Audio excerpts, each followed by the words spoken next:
herzlich willkommen zurück. Oh, das war laut.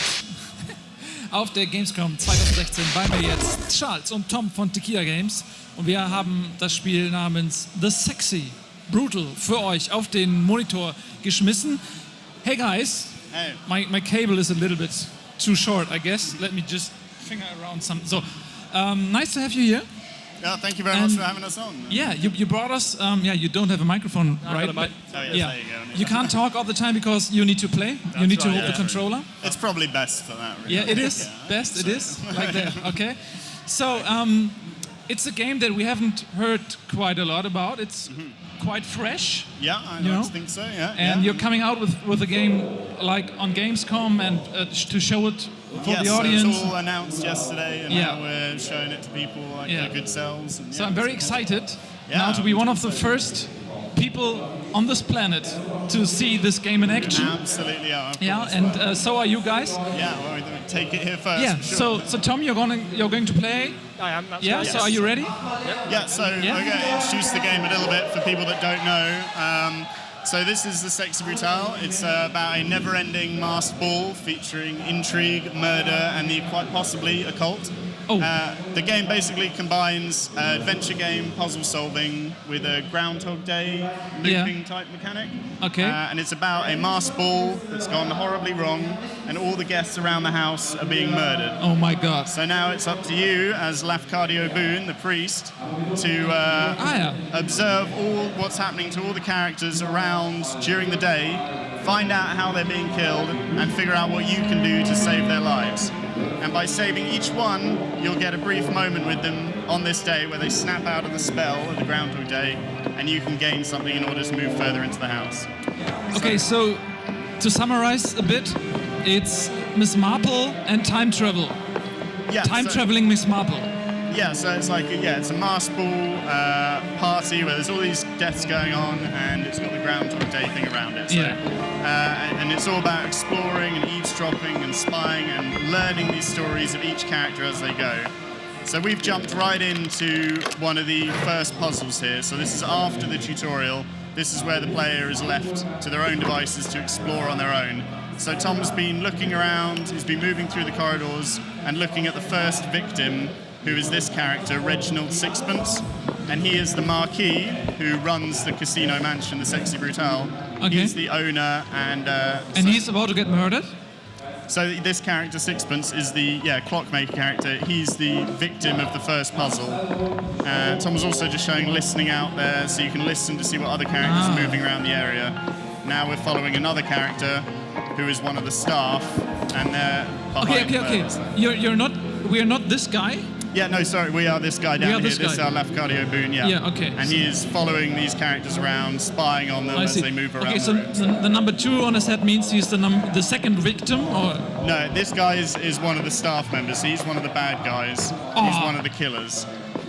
So, and also you can hide in places around the house in order to get a better view on the scenes as they happen. So we already know who the killer is? Yes, so in this puzzle, so this was introduced in the tutorial, so you know who the killer is in this situation, but it's still all about figuring out exactly how the character dies and what you can do about it to prevent it. Okay. So it's like adventure game puzzle solving, but it's all happening on a loop time anyway. So instead of it being one static period, you're looking at how the whole situation played out and finding what you can do in it. That sounds very cool. So why did we leave the killer with a shotgun who's about to kill somebody? Why do we leave him alone? Why don't we chase him? So that's a good point. So if you jump in on this scene and try and actually interrupt, this is what's keeping these characters under the spell. So they've got these masks on, and that's what's keeping them unaware of the Groundhog Day loop and unaware of what's happening there. So by interrupting and trying to get near them, the masks chase you off. So they are keeping them under the spell, and they are the sort of threat to you as the character. So that's what keeps you on the outside. It means you have to keep, you have to stay away from them and just observe what happens. Okay. So as you can see, when you're looking through doors and windows, you've only got this limited cone of vision. Yeah. So sometimes you can't always see who is behind these killings and everything. So you can just see, if you first saw this killing from this angle, you wouldn't know who was in the darkness there. Yeah.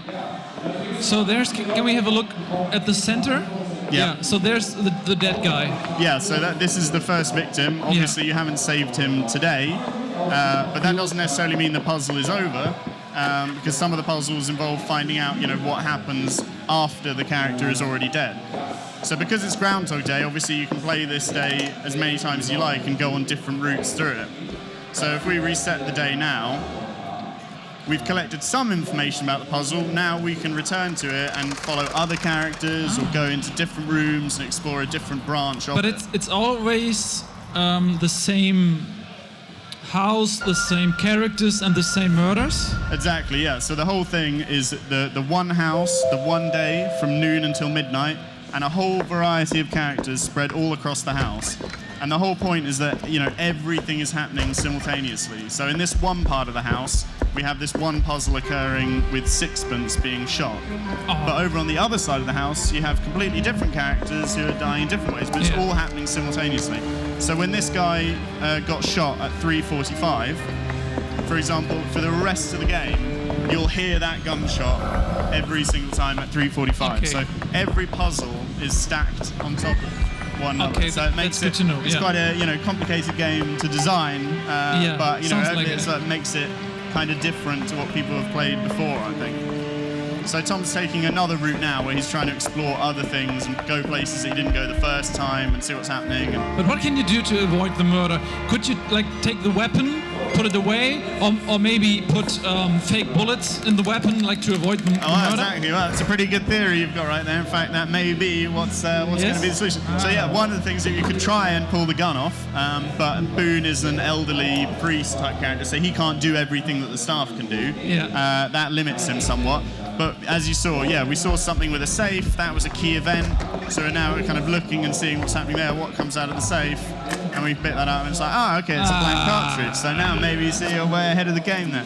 But that's, because this is like the first quite simple puzzle scenario to introduce everyone to it, because it can be quite a complicated thing. We found that if you just dump players in the middle of the house with so many different characters running around and so many puzzles happening at the same time, it can be quite overwhelming. So this first puzzle is very simple and streamlined about putting the blank in the cartridge.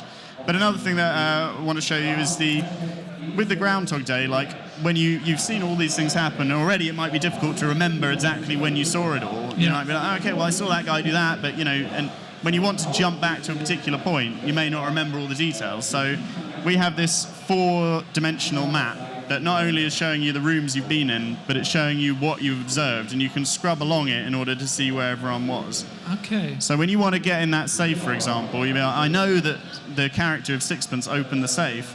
You can scrub through it and find, okay, when was he at the safe? It was, okay, right, there we go, it's about 1:20. Okay, so this is every time, it's like a transparent piece of paper, and every time you reset the clock, it's like you put another transparent piece of paper with some scratching on it, and so the whole picture slowly comes. Exactly, and that's the thing with adventure games, you find that the common problem is people getting stuck. You've got some characters you can talk to, you've got some items you can pick up, but then when people are stuck, they're really stuck, and there's not a lot you can do about it. There's no half winning the battle. You're stuck or you're not stuck. And part of what we've tried to do here is give something that gives you a feeling of progression throughout. So by exactly as you say, moving through the world and adding one layer of detail to the map, well, the next time you play the day, you'll add a new layer of detail to it. So you can be kind of progressing towards the solution the whole time. So is this always the same schedule? The gardener is always murdering Mr. Peacock with a peacock? Exactly, yeah. So it's not when I play it the second time. Peacock, right? So it's not when I play it the second time. It's not different. No, yeah. So that's the whole part of it. Was what we didn't want to do was do the whole cause and effects. Okay, you can change every little thing and see what happens, because to me it's not even what's really interesting about the idea of is there a reaction for if I do this little thing? This is all about setting up one huge story all across this house on this one day with all these different people, and then you finding the things that you can do in order to save them. So, the finding the specific little chink in the armor to get in there and do something. And in order to do that, you need to understand the whole story that's playing out. Yeah. So really it's about like observing these stories in whatever order you want, and then finding that way in order to solve the puzzle. So it's a bit like, things like Pulp Fiction or Memento or something like that. I think that's the stuff that's really interesting, where you have one big story which you could lay out, just like we have in this game. There is the story of everything happening across the stage with all the characters. He's murdering him right now. It's happening. He's murdering him again. Exactly. Again and You're again. going to see this, yeah. Oh. And now he's got a different angle on the same scene, So. Oh. And as you go around the house, it's like you're going to see all kinds of different things from different angles. So, you did not put the blank bullet. Why didn't you do it? We'll do that next time then. So Okay, yeah. Let's kill him. Now we know how to save him. He deserves We've got the theory. Yeah, exactly. He's an asshole. He can be killed. That's okay. So this is the thing, is like even when you do save him, you'll only save him for that one day. Yeah. So you'll save him for one day, and he'll take the mask off, and he'll be out of the spell.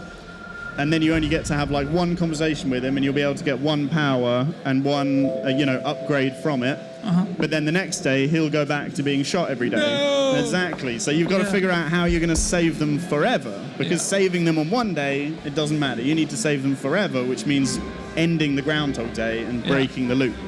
And that's ultimately what you're building towards. You're solving every puzzle and saving every character in order to get deeper and deeper into the house, and then get the final answer of actually saving all of them and stopping the loop. I like that very much. We can play that competitively, like with two consoles or we've already PCs. Played it competitively. Who's going to be the first one who solves everything, Well, I mean, you'd solved it before you'd even seen the blank cartridge. So Yeah. But yeah, I mean, they all scale up in complexity over time. Like each puzzle is trying to just look at a different, interesting aspect of the Groundhog Day idea. Like the idea of exploring the story after someone's dead, for example. It's like, the solution to solving someone's death actually lies in what happens after they've died. That's where there's some really interesting stuff with time loop ideas, and we're just trying to put all the greatest hits of that in one game. So I'm going to grab That's so sad. So you have to go to Mr. Peacock and tell him, in order to stop you from being murdered, you need to be murdered. That I can see why you've been murdered. Yeah, it's like, it's unfortunate for him, but it's too bad for him. But it's the only way.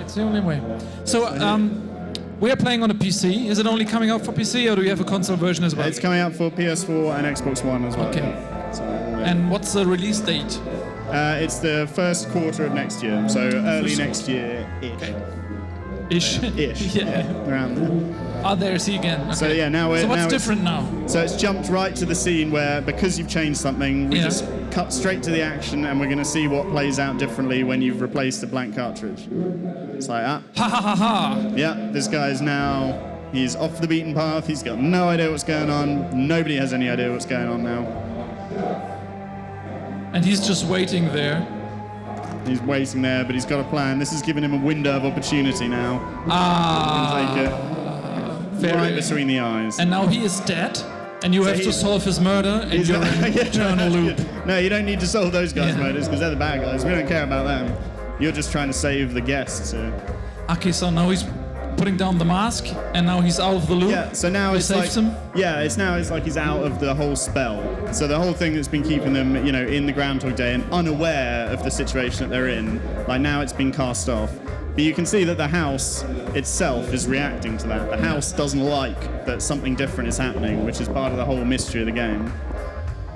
You can also see that the time of day has changed now as well. We've got a few different slots of the day to, again, help people remember and bring the whole world to life, because the world only exists for a finite period of time, so we've tried to put all the detail and love into that. That is very cool. I like the idea, and I give you a lot of respect just, to keep track of all the different things that are happening simultaneously. I think that must be a pain in the ass, like when you're programming it, Well, yeah, it absolutely is, because you imagine you know, in an adventure game, typically it's one puzzle, then the next puzzle, then the next puzzle. Whereas, you know, what we have in this is every puzzle effectively stacked on top of one another. So, and that, you know, that's what makes it cool, and it's also what makes it, you know, like you say, crazy complicated to think about. And it's a bit of a house of cards. You know, you change one puzzle, and it may have a knock-on effect of the, you know, the very last puzzle in the end of the game. So I hope folks will appreciate the effort that you put into the game. I really hope so too. Yeah, and as you said, it's coming out the first quarter of 2017. First quarter 2017, yeah. I'm really looking forward, and I'm definitely gonna play it. Oh, awesome. Well, that's I like it very much. Excellent. I hope all your viewers feel the same way. Yeah, and I think it's a game that you can actually show people who are not into video games. You know? Yeah. This is something that a video game can also be. You know, like Absolutely, an interactive Miss Marple. Yeah, it's trying to tap into some of the appeal of like immersive theatre productions as well. You know, like where you explore and the actors play around you and you see all that kind of stuff. So yeah, like I say, for people that don't just play video games, then, I hope it'll be an interesting thing. So, guys, thank you very much. I think you played fantastically, Tom. That was he's an expert, good. You know. Yeah, you solved that murder. Yeah, that was fantastic. He figured it out so quickly. Yeah. But, yeah. So thank you very much to you as well, Charles. Thank you very much. Thank you, guys, and I hope people are going to buy this like. Cut butter. Cut bread. That is what we say in Germany. Oh, okay. You know, like bread that has been cut, because people are so lazy. They need the bread, but when it's already cut, it's even easier. I hope so. You know? Yeah. Well, so I hope you sell it like cut bread. Bread cut. Okay. So, wie ihr vielleicht schon bemerkt habt, wir haben jetzt nicht live gezockt, denn wir hatten eine kurze kleine Änderung. Das kann ja mal passieren auf der Gamescom. Es ist sehr hektisch hier, deswegen haben wir jetzt Sexy Brutale live gemacht. Ich hoffe, ihr hattet Spaß. Wie geht es jetzt genau weiter? Mit Buddy, ne? Ich glaube, wir sind wieder bei Buddy. Ich bin mir aber nicht 1000%ig sicher. Doch, wir sind jetzt wieder bei Buddy. Der hat wieder... Ach, Gregor hat Ed Boon. Cool, Ed Boon. Ihr kennt Ed Boon. Der ist bei jeder Gamescom irgendwie bei uns. Und jetzt ist er bei Gregor.